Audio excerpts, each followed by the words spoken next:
Pulso económico del viernes que, como siempre, pues empezamos mirando con el retrovisor lo que ha hecho nuestro índice, el IBEX 35. 0,04% de caídas. El índice general acaba la semana en 8.269,1.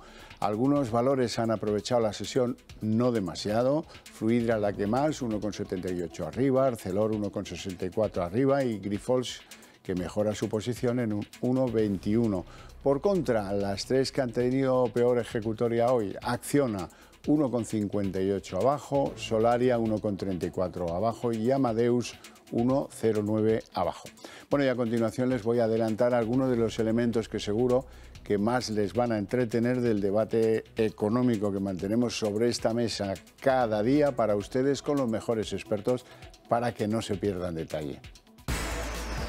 Y en esa mesa económica tendremos que hablar de los resultados publicados hoy por el Instituto Nacional de Estadística, que ha revisado a la baja una décima el crecimiento trimestral del Producto Interior Bruto, que corresponde al tercer trimestre del año 22. Lo ha dejado en un incremento del 0,1%. Antes se hablaba del 0,2%. No es que sea la mundial, pero desde luego contradice algunas visiones muy espectaculares, porque si se tiene en cuenta esto de forma interanual, el crecimiento del Producto Interior Bruto sería de un 4,4%, y claro, esto le ha dado a Nadia Calviño 16 motivos para presumir. Y hoy hablaremos también de un informe del sindicato USO que explica cosas muy interesantes. Por ejemplo, desde que se ha producido la reforma laboral, la duración de los contratos pues va casi en caída libre. Fíjense, en marzo era 60 días, 60 y algo, ¿no? Y ahora estamos en noviembre en 45. Pues vaya el resultante, cómo nos está yendo. Bien, les presento ya a nuestros invitados hoy. Don José Luis Fernández Santillana, jefe de análisis y estudios del sindicato USO. Felicidades por el informe, lo primero. Muchas gracias. Muy buenas tardes y bienvenido. Encantado. ¿Todo bien, José Luis? Todo bien. Me alegra mucho. Don Juan Avellán, profesor del IEB. ¿Cómo llevamos este cierre de año? Pues un cierre que nos quedamos ahí al 5% de haber cerrado como el año pasado, pero no, yo creo que ya no llegamos. No llegaremos, ¿verdad? Bueno, vamos con la sesión de hoy. Parece que el IBEX ha coqueteado con los 8.300 puntos, pero al final ha sido la apatía la que se ha adueñado del parqué. Sí, la esperanza era llegar a 8.730, nos quedan 5 sesiones, es ese 5%, 5 y pico que perdemos respecto al año pasado, pero yo creo que ya no lo quedamos porque en las 5 jornadas que vienen son muy planas. Testimoniales. Son testimoniales. Y bueno, yo destacaría, ha estado bastante plano, pero a mí me ha chocado un valor, por ejemplo, Indra. Indra apenas ha subido un 0,28 después de la noticia que hemos visto donde la CNMV, que no encuentra indicios suficientes de acciones concertadas. Entonces, lo hacen ahora, se publica hoy, día 23, estamos acostumbrados a que se publiquen las cosas o se hagan las cosas en Semana Santa o el día 23 de diciembre. La verdad es que la CNMV... La víspera de Nochebuena, que la gente está por cargar el coche, por comprar... Deja mucho que desear el tema. Las viandas, en fin. Bueno, don José Luis. Nada, sobre todo a todo lo pasado, ¿no? Que esto es muy significativo, ¿no? Es decir, hombre, que no ha habido concertación, bueno, bien, a estas alturas, después de lo que ha pasado, y sobre todo cuando lo que se ha oído de Indra después de esa situación, que yo no voy a valorar, porque si la Comisión Nacional del Mercado de Valores no lo hace, no voy a entrar yo a hacerlo, ¿no? Pero ese troceo de la compañía en distintas áreas de negocio, ¿no? Y esto lo que hace realmente es todavía que hay una bastante incertidumbre cuando es una empresa que tenía que ser señera y que es realmente algo que tenía que estar al frente de nuestra tecnología. Pero bueno, esto es lo que hay. Yo creo que por la mañana se ha coqueteado con los 8.300, al final yo creo que los resultados, la publicación del INE de los datos del PIB español y también los datos del PIB de Estados Unidos, que han sido casi mejores, lo que está claro es que se empieza a ver una apuesta por la renta fija, ¿no? Y yo creo que vamos a tener esa situación, ¿no? Es decir, esta semana, bueno, pues es una semana que toca ya para acabar el año, pero poco más, ¿no? Yo creo que esa pérdida del 5% va a ser muy difícil de recuperarla. Bien, bueno, vamos entonces al relato del crecimiento. La economía española se ha estancado, el tercer trimestre crece solo un 0,1%. Ojo al dato con el Instituto Nacional de Estadística. Si tú dices que el 0,2 y es el 0,1, te has equivocado en la mitad. Aunque parezca que es entre poco, no, es la mitad. Bien, en cualquier caso, lo que hay que resaltar es que el 0,1% está muy cerca del 0,0%. La misma diferencia hay que con el 0,2%. Así es que nos metemos en una senda de crecimiento muy pobre, muy pobre, muy pobre. Aunque el gobierno siga dándole a la fanfarria y diciéndonos que en términos interanuales estamos en el 4,4 y que eso es incluso más de lo que esperaba el Ministerio de Economía. En fin, lo de siempre, en pocas palabras. Don José Luis.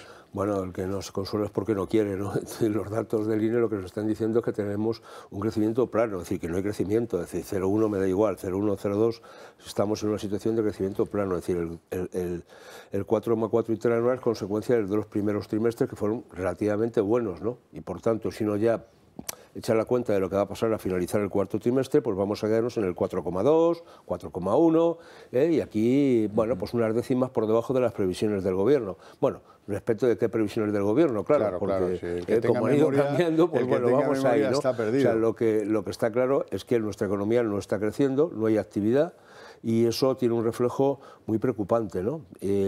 Vamos, yo estoy mirando dentro de los datos que se ponían hoy el tema de los puestos de trabajo a tiempo completo y las horas efectivas de trabajo. Y eso no ha crecido, es decir, está minorando.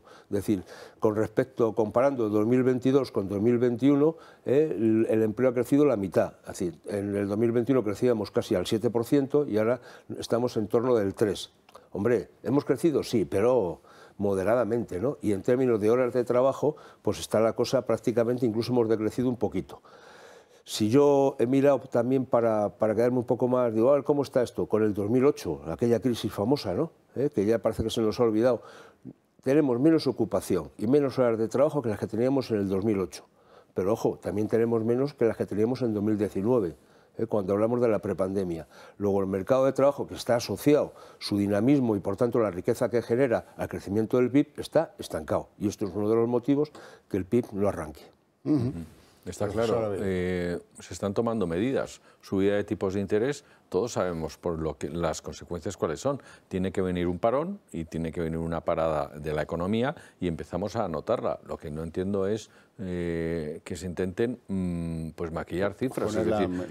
Es decir, si se suben los tipos de interés, es que es de libro, tiene que caer el Producto Interior Bruto, querramos o no. Y bueno, pues en eso estamos, que crecemos más que nadie, que somos mejores que nadie, pero señores, vamos a ser claros, si subimos los tipos de interés es porque se quiere enfriar la economía para bajar la inflación.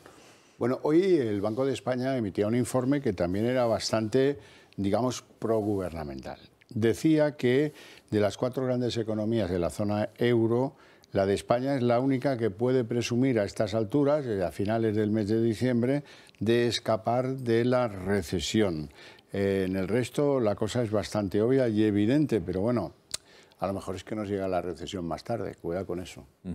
Bueno, el Gobierno sigue apostando y sigue diciendo que vamos a estar en el 2,1% de crecimiento para el año que viene. El Banco de España dice que el 1,3%. Yo creo que la diferencia, como bien decías, entre 1,3 y el 2,1, pues hay una diferencia abismal. Lo que no puede ser... ¿Ese lo suspende usted en el examen? Pues seguramente. Seguramente que a más de uno suspendían el examen. Entonces, pues volvemos a lo de siempre. Estamos, aparte de las medidas, estamos pendientes de qué ocurre con la guerra de Ucrania, que nos va a influir enormemente en lo que veamos el año que viene. Hay noticias, el presidente Zelensky lo que ha hecho es dar un decálogo de cuáles son sus condiciones. Las condiciones, lo primero que ha hecho, por lo menos ya hay un decálogo, ha estado en Estados Unidos y en Estados Unidos le han dicho, haz los deberes, ¿qué es lo que quieres? Y ya lo ha dicho, ¿qué es lo que quiere seguridad nuclear, quiere seguridad energética, quiere seguridad alimenticia, prisioneros, territorios, que haya castigos por crímenes de guerra, que se cree después de todo eso un tratado de paz y a partir de ahí sentarse. Es decir, es un primer inicio, aunque esté todavía muy lejos, puede ser un primer inicio a llegar a un acuerdo. Abre un camino. Y eso, desde luego, en el momento que esto pare, yo creo que será el momento en que nos lancemos. Sería, si eso se produce el año que viene, un momentazo para Pedro Sánchez. Bueno, pero yo no tengo tan claro que eso vaya a pasar, por lo menos pronto del año que viene, ojalá, pero desde luego, a mí me parece que lo que más me llamó la atención del discurso de Zelensky el otro día fue cuando les decía a los americanos, oiga, lo que usted me está dando no es caridad, estamos defendiendo la democracia, esto es una inversión en seguridad, en democracia y en libertad. Me parece que es una cosa muy estupenda, ¿no? Y eso también nos tiene que hacer una llamada a la responsabilidad a todos los que nos llamamos demócratas, ¿no? Oiga, lo que pasa en Ucrania no es una cuestión que afecte solo al pueblo de Ucrania. Esa guerra y esa masacre que han hecho allí los rusos en un momento determinado es algo que nos afecta a todos, porque tiene que ver con el Estado de Derecho, tiene que ver con los regímenes democráticos, con el régimen de libertades, etcétera. Con lo cual me parece que aquí pocas bromas con este tema. Y yo creo que a veces la Unión Europea en estas cosas sigue siendo tibia. Dice, pero bueno, al final cada Estado hace lo que puede y España los que ha sido de las más brillantes a la hora de dar. Pero a mí lo que me va más allá de que lo que dice el Banco de España, de que, hombre, estamos un poquito ahí, que no entramos en recesión, hombre, técnicamente no. Pero si tenemos un crecimiento del 0,1, tenemos una inflación del 6,8, pues llámalo usted como quiera. O sea, si no crecemos económicamente con unos precios que están por eso, pues eso se llama recesión, sí o sí. Pero bueno, pues vale, técnicamente no estamos en recesión. Pues nada, todos contentos y todos felices. Pero lo preocupante de este tema es, oiga, si España está menos expuesta a la crisis energética originada por la guerra, lo que estamos viendo es que efectivamente parte de la inflación o de los precios han bajado, pero oiga, la subyacente se está acercando peligrosamente a la general, con lo cual quiere decir que, oiga, hay un componente muy potente de la subida de precios que no tiene que ver con la energía, que tiene que ver con los productos básicos, es decir, con los alimentos precisamente, o sea, cómo se producen los alimentos, es decir, no los alimentos frescos, sino los elaborados, las manufacturas, etcétera. Oiga, de lo que vivimos, ¿no? Todo esto es un auténtico drama y este gobierno se lo está tragando, no está diciendo, ¿no? Es decir, esto no puede ser, es decir, esta es la realidad de este país. Oiga, es que vamos, luego hablaremos de los contratos, de ese informe, pero yo simplemente repito un dato del mes pasado, que se sacaba a pecho por parte del gobierno con el tema del paro, esto es estupendo, es maravilloso. Oiga, se dieron más de 100.000 personas de baja en la seguridad social en el sector de la hostelería el mes pasado, que estamos hablando de que va como un tiro la hostelería y la restauración. Pero esto, ¿qué me está usted contando? Los datos no dicen eso. Yo veo los bares donde nosotros tenemos la sede en Príncipe de Vergara, bares que llevan históricamente toda la vida ahí, cerrados y se vende. Uno de ellos para que vea usted la antigüedad, se llama Mola. Quiere decir que esa calle, antes de ser Príncipe de Vergara, se llamaba General Mola. Y el bar Mola. El bar, entonces, claro, oiga, ¿de qué me está usted contando, no? Bueno, sigamos en el análisis de esto que planteaba usted. Los precios industriales, fíjense cómo está la cosa, que decimos que se han moderado en noviembre y eso que han crecido un 20,7%. A eso le empezamos a llamar moderación. Sí, y además moderados, influidos exclusivamente por el tema energético. Es que es lo que está moviendo ahora aquí las cifras, porque como bien decías, en alimentación los productos frescos están fuera de la subyacente. Entonces estamos, aún así, que han tenido un crecimiento entre el 13 y el 15%. Por encima del 15, 15,4%. Por encima del 15%, que eso está fuera de la inflación subyacente, los alimentos frescos. Entonces, ¿de qué estamos hablando? Estamos hablando que tenemos un 6,3, 6,4% de subyacente, cuando en Europa hay un 5%, entonces tenemos un problema que en el momento en que quitemos la subvención de los 20 céntimos de la energía, que será el 31 de diciembre casi seguro, y tengamos un pico por cualquiera de las circunstancias, tanto en gas, porque a lo mejor cambiemos de bando otra vez o hagamos cualquier cosa, pues tengamos otro pico de energético, pues volvemos otra vez a unas inflaciones enormes. O sea. Bueno, vamos a hablar de esto que comentábamos antes, de los contratos, porque quiero que vean un gráfico que tiene enorme valor, probatorio, por lo menos. El gráfico demuestra que mes a mes el número de de duración media en días de los contratos se va reduciendo y reduciendo desde el pico que fue 60 días con 63. Este es uno de los, digamos, conclusiones del informe, pero hay más. Sí, bueno, esto es un dato muy significativo, ¿no? Es decir, porque yo quiero recordar, la génesis de la reforma laboral tenía que ver mucho con la temporalidad, de reducir esa tasa tan brutal que tenemos de temporalidad en España, que estábamos por encima del 24%, y Europa nos dijo, oiga, reduzca, y hubo un gran consenso en el fondo para reducir ese tema. Eso fue la reforma laboral, lo demás es puro puro maquillaje, no hubo mucho más. Y eso se está consiguiendo a base de contrato indefinido sí o contrato indefinido también. Pero claro, ¿qué está pasando? Que en la práctica, que oiga, si uno mira lo que duran los contratos, la vida de esos contratos, pues es efímera, o por lo menos dura muy poquito, ¿no? Es decir, esos 52 días, es que son 7 días más de los que había en noviembre del año pasado. Es decir, que se está reduciendo. Es decir, uno de los objetivos, que es que la gente tenga un contrato indefinido, y si tiene un contrato temporal que sea de más larga duración, es decir, que tenga una más y mejor estabilidad en el empleo, no se está consiguiendo. Pero es que los datos que a mí me preocupan son muy brutales. Y digo brutales porque a veces no se repara. Estamos hablando de que hay un incremento de la contratación indefinida. Es verdad. Ahora, ¿qué tipo de contratación indefinida?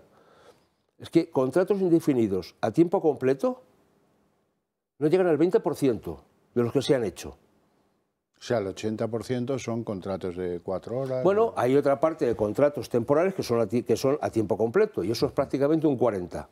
O sea, lo que estamos diciendo es, oiga, a tiempo completo prácticamente no llega al 40% de la gente. O sea, está en torno al 58%, por ahí, de la gente que se les ha hecho un contrato, tiene una jornada completa. Estamos configurando una situación de gente que tiene un contrato, pero que no trabaja una jornada completa. Eso quiere decir que no tiene un sueldo completo. Por tanto, estamos hablando de trabajadores que tienen auténticas dificultades para llegar a fin de mes. Oiga, si el salario más común en España está en torno a los 1.350, entre 1.300 y 1.400, depende de qué pico cojas. Oiga, quítale usted la parte de IRPF, neto 1.100, si resulta que le reducen la jornada en 1/3 o en 2/3, se lo van a reducir de salario. Es decir, estamos hablando de gente que está con un contrato indefinido, pero ganando 800, 900 euros. Paga alquiler, paga casa, o vete a comprar una docena de huevos que han subido un 40%. Pues esta es la realidad de nuestro país. Y este gobierno, bien, datos históricos de empleo. Hombre, pues hay que mirarlos con lupa, ¿eh? Hay que mirarlos con lupa.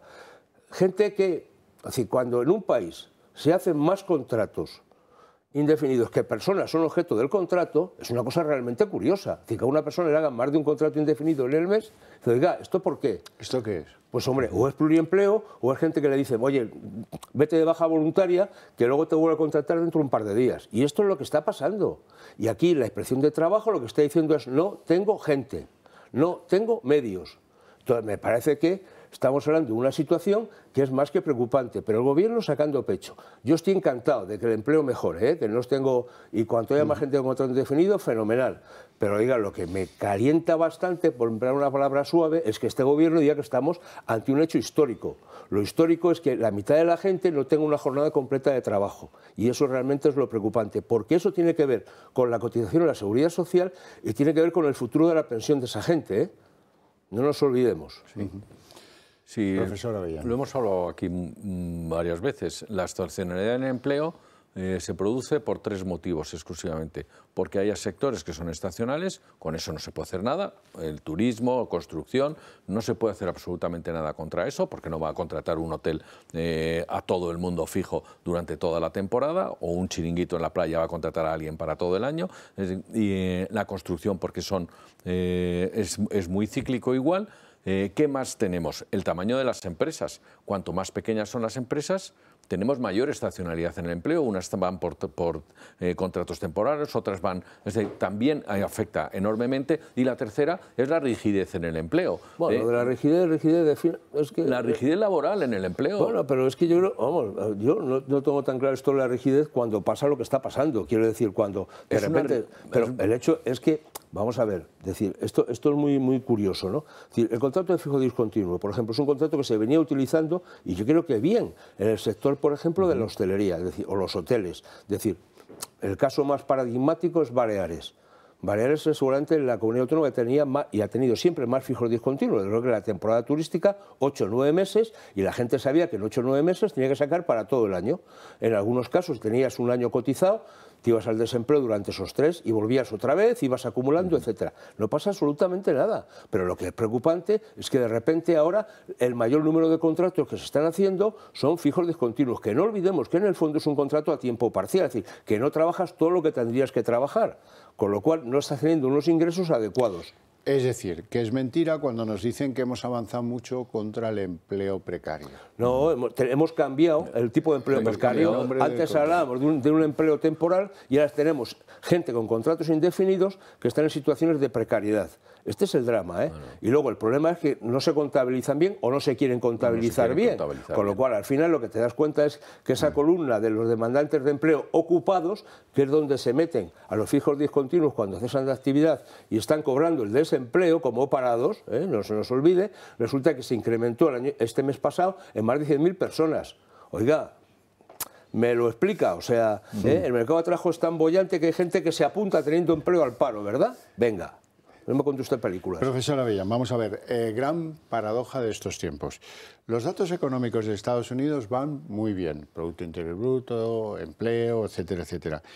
Pues en cambio se hunde Wall Street, porque Wall Street sabe que si esos datos siguen yendo bien, la Reserva Federal va a seguir castigando la subida de tipos de interés. Lo vimos hace nada con la subida con el empleo en Estados Unidos, que fue magníficamente. Ahora el PIB ocurre lo mismo. ¿Qué es lo que le ocurre a la FED ante estas cifras? Dice, pues voy a apretar porque puedo apretar más, porque de esta forma bajo de una forma mucho más rápida lo que es la inflación, sobre todo siendo una inflación de demanda. Si me está creciendo el PIB, me está creciendo el empleo, me está yendo la economía fenomenal, ¿quién va a dejar de gastar? Absolutamente nadie. Entonces tengo que apretar más rápido para bajar el consumo, como sea, para bajar la inflación. Y por eso reaccionan mal. Y por eso reaccionan. Claro, y eso tiene que ver con lo que comentabas al principio. La gente, lo que va a haber es una avalancha de gente que se va hacia la renta fija en detrimento de la renta variable, con lo cual Wall Street, pues hombre, pues el volumen de negocio va a ser bastante menor, ¿no? Y eso se nos va a trasladar a Europa y se nos va a trasladar a España, ¿eh? No nos olvidemos. Bueno, un aviso preventivo, entiendo yo, del Banco Central Europeo. Le pide a BBVA y a Santander que tienen que reforzar su capital ante la hipótesis de un parón económico en los lugares donde actúan, fundamentalmente en España. Sí, es una subida, llamémoslo en el segundo pilar, en el que lo que viene es a reforzar el capital para evitar situaciones puntuales. Situación puntual que se llama a lo que se espera que vaya a subir la morosidad ante una recesión. Pero el dato que se acaba de publicar, que acaba de publicar el Banco de España, es que ha vuelto a bajar la morosidad en la banca, está ahora mismo en el 3,77, que es la más, pues vamos, estamos a niveles del 81, yo creo, que desde el 81 no veíamos una morosidad tan baja. Está la morosidad bajísima, han hecho mucha limpieza de balance, se ha vendido muchos paquetes, muchos bancos han vendido, o sea, se han limpiado balances, se ha hecho ese esfuerzo y la morosidad está muy baja todavía, con lo cual el Banco Central Europeo está con ganas de apretar por vía capital.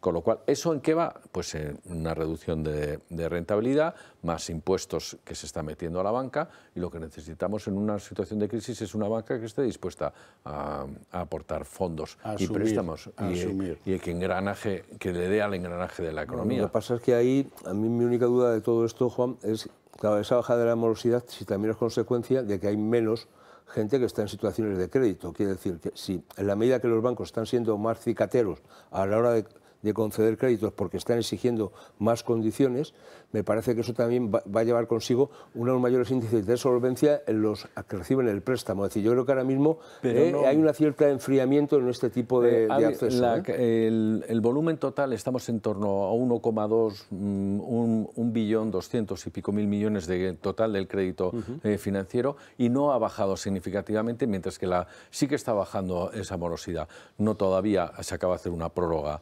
en cuanto a los concursos, se acaba de hacer una prórroga, los ICOs no tuvieron eso que se esperaba que iban a caer después definitivamente, y al fin y al cabo todavía no estamos en esa recesión, todavía no estamos en esa situación para que se refleje en la morosidad de la banca. Bueno, no tenemos tiempo para más. Tengo que desearles una feliz Navidad a ustedes dos, agradecerles su presencia y sus opiniones en el programa, al igual que les agradezco a ustedes su interés desde sus hogares. Pero lo suyo tiene premio porque a continuación van a ver la redacción abierta con todo lo que trae la resaca, podríamos decir, de una semana absolutamente trepidante que termina hoy, afortunadamente, pero con noticias de bastante interés.